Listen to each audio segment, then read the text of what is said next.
Good morning. Good morning. Today is Wednesday, April 1st, and we are reading Deuteronomy 21 through 23.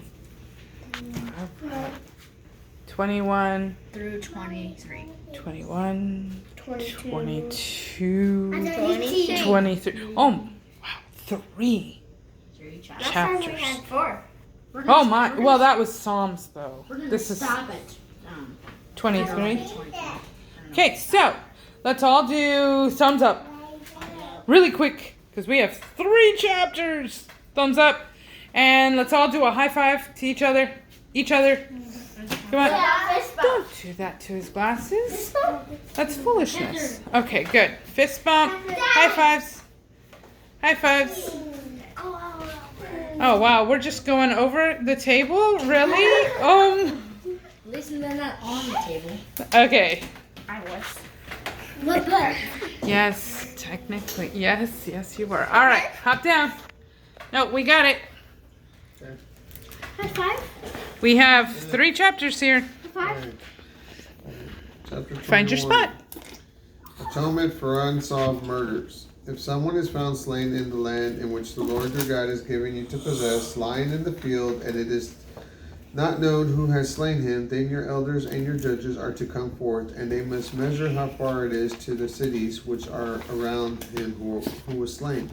And it must be that the city which is closest to the slain man, that is, the elders of that city, shall take a heifer which has not been worked, that has never pulled in yoke, and that the elders of that city must bring down the heifer to a valley with flowing water, which is neither plowed nor sown, and shall break the heifer's neck there in the valley. Then the priests, the sons of Levi, must come near, for the Lord your God has chosen them to minister to him, and to bless in the name of the Lord, and by their word every controversy and every assault will be settled. And all the elders of the city which is nearest to the slain man shall wash their hands over the heifer whose neck was broken in the valley. Then they must answer and say, our hands have not shed this blood, and our eyes have not seen it. Be merciful, O Lord, to your people Israel, whom you redeemed, and lay not innocent blood in the midst of your people Israel, and the blood guilt will be forgiven them. In this way you are to remove the guilt of innocent blood from among you when you do that which is right in the eyes of the Lord. Marrying female captives. When you go forth to war against your enemies, and the Lord your God has delivered them into your hands, and you have taken them captive, and you see among the captives a beautiful woman, and have a desire for her to have her as your wife, then you are to bring her home to your house, and she is to shave her head and trim her nails. She must also discard the clothing of her captivity, and shall remain in your house, and mourn your father and your mother for a full month. After that you may have relations with her and be her husband, and she shall be your wife. It will be, if you are not pleased with her, then you must let her go wherever she pleases, but you may not sell her at all for money, nor are you to make merchandise of her, because you have humbled her. The right of the firstborn. If a man has 2 wives, one beloved and another unloved, and both have borne him children, both the loved one and the unloved one, and if the firstborn son is hers, and that is unloved, then it must be, when he gives his sons the inheritance which he has, that he may not make the firstborn son of the loved come before the son of the unloved, who was indeed the firstborn. On the contrary, he must acknowledge the son of the unloved for the firstborn by giving him a double portion of all that he has, for is the beginning of his strength. The right of the firstborn is his. Dealing with a rebellious son. If a man has a stubborn and rebellious son who will not obey the voice of his father or the voice of his mother, and who, when they have disciplined him, will not listen to them, then his father and mother are to lay hold of him and bring him out to the elders of the city, to the gate of the gate of his city. They shall say to the elders of the city, this son of ours is stubborn and rebellious. He will not listen to us. He is a glutton and a drunkard. And all the men of his city must stone him with stones until he dies. In this way you are to remove the evil from among you, and all Israel will hear and fear. Various laws. If a man has committed a sin worthy of death and is executed, and you hang him on a tree, then his body must not remain all night on the tree, but you must bury him that day, for he that is hanged is accursed of God, so that your land may not be defiled, which the Lord your God is giving you for an inheritance.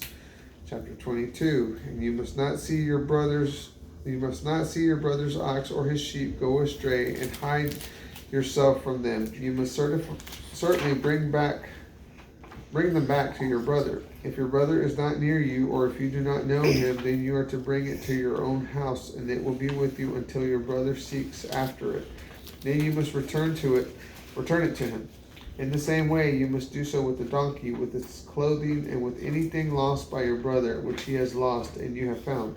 You must not hide yourself from him. You are not to see your brother's donkey or his ox fall down by the way and hide yourself from them. You certainly must help him to lift them up. A woman must not wear man's clothing, nor is a man to put on a woman's clothing. For all that do so are abominations to the Lord your God. If you happen to notice a bird's nest along the way, in any tree or on the ground, whether they be young ones or eggs, and the mother is sitting on the young or on the eggs, you are not to take the mother from the young. You must certainly let the mother go, but you may take the young for yourself, so that it may be well with you, and that you may prolong your days. When you build a new house, you must make a guardrail for your roof, so that you bring no blood guilt on your house, should anyone fall from there.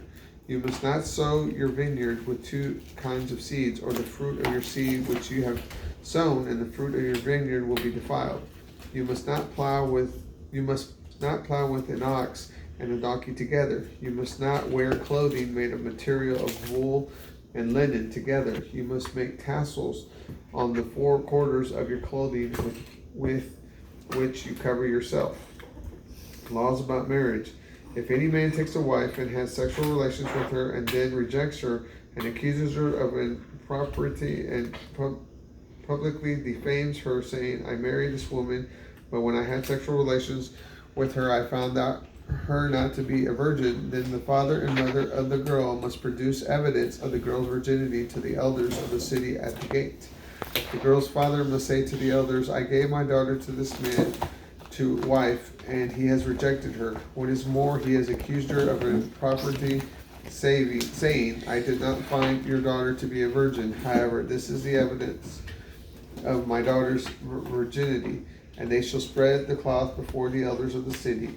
The elders of the city must take that man and punish him, and they must fine him 100 shekel of silver, and give him to the father of the girl, because he has publicly humiliated a virgin of Israel. Then she is to remain his wife. He may not divorce her all his days. But if the accusation is true, and the evidence of virginity does not exist for the girl, then they shall bring the girl out to the door of her father's house, and the men of the city shall stone her with stones until she dies, because she has brought disgrace into Israel, to act like a whore in her father's house. In this way you may purge the evil from among you. If a man is discovered lying with a married woman, then both of them must die, both the man that lay with the woman and the woman. In this way you may purge the evil from Israel. If a girl who is a virgin is engaged to a man, and another man finds her in the city and has sexual relations with her, then you must bring them both out to the gate of the city, and you must stone them with stones until they die. The girl, because she did not cry out, even though in the city, and the man, because he has violated his neighbor's wife. In this way you may purge the evil from among you. But if a man finds an engaged girl in the field, and the man forces her and rapes her, then only the man that raped her shall die. However, you are to do nothing to the girl. There is no sin worthy of death in the girl. For just as when a man rises against his neighbor and murders him, so is this matter. For he found her in the field. The engaged girl cried out, but there was no one to save her. If a man finds a woman who is a virgin, who is not engaged, and seizes her and lies with her, and they are discovered, then the man who lay with her must give 50 shekels of silver to the girl's father, and he shall be his wife, because he has violated her. He may not divorce her all his days. A man must not marry his father's wife, and in the same way dishonor his father. Chapter 23, exclusion from the assembly. No one who is emasculated or has his male organ cut off may enter the assembly of the Lord. No one of illegitimate birth may enter the assembly of the Lord. Even to his 10th generation, no one related to him may enter the assembly of the Lord. No Ammonite or Moabite may enter the assembly of the Lord. Even to their 10th generation, that may not enter the assembly of the Lord forever, because they refused you bread and water on the way when you came from out of Egypt, and because they hired Balaam the son of Beor of Pethor of Mesopotamia against you to curse you. Nevertheless, the Lord your God would not listen to Balaam. Instead, the Lord your God turned the cursing into a blessing on you, because the Lord your God loves you. You are not ever to seek their peace nor their prosperity all your days. You are not to abhor an Edomite, for he is your brother. You shall not abhor an Egyptian, because you were a foreigner in this land. The children who are born of them may enter the assembly of the Lord in their third generation. Uncleanness in the camp. When the army goes out against your enemies, and keep yourself from every wicked thing. If there be among you any man who is not clean because of a nocturnal emission, then he must leave the camp. He may not re-enter the camp, and it must be that when the evening comes, he must wash himself with water, and at sunset he may re-enter the camp. You must also have a place outside the camp where one may go outside.